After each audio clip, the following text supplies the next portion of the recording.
गजब कलाकारी नमस्कार करूंगी इसके अंदर गजब का डांस कर रहा है आपको ये छोटा दिखाई दे सबके छोड़ा ध्यान हम लोग पे सबके छोड़ा ध्यान हम लोग पे अपना दिल ना हम लोग पे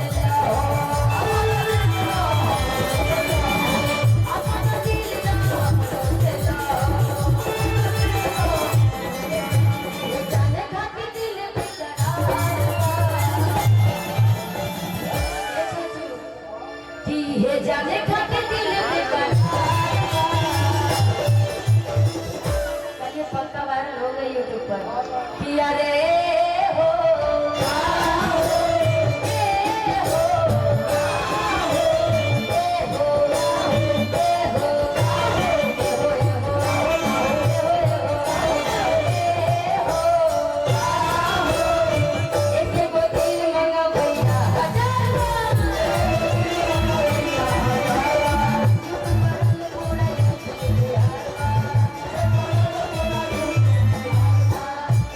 दिल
पता है एक बार लास्ट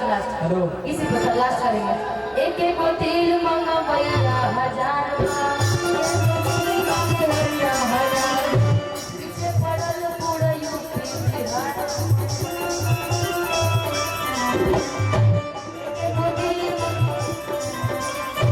पीछे पड़ल पूरा यूपी बिहार पीछे पड़ल पूरा यूपी बिहार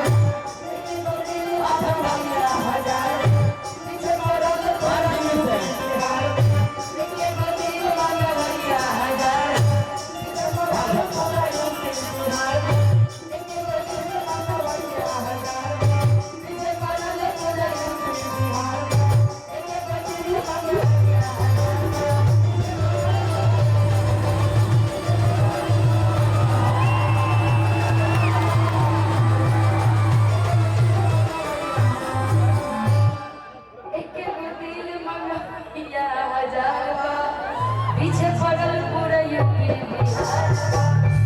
एक और छोटों के लिए ताली बजा दीजिए आप बोलना उससे ठीक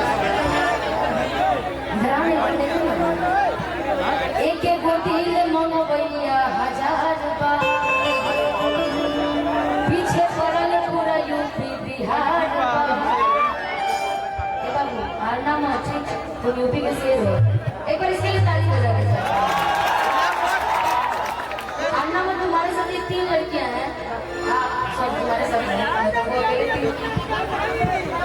तुम अकेले नहीं हो तुम्हारे साथ इतने सारे लोग हैं ना जी और मैं भी कहूँ तुम्हारी तरफ से ठीक जी ऐसे आगे पीछे कब ले घुमैबू कि अपन बॉयफ्रेंड कब ले बनैबू कि ये जाने खातिर दिल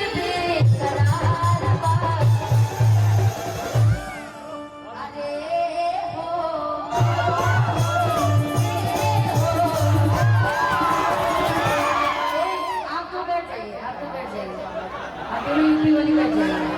बस खाली आप बंगाल और यूपी देखा जाएगा ना जी अब तुम उधर से आओ आप उधर से आइए लेकिन ये ध्यान रखना मंच बराबर नहीं पैर का संभाल कर गिरना मत ठीक है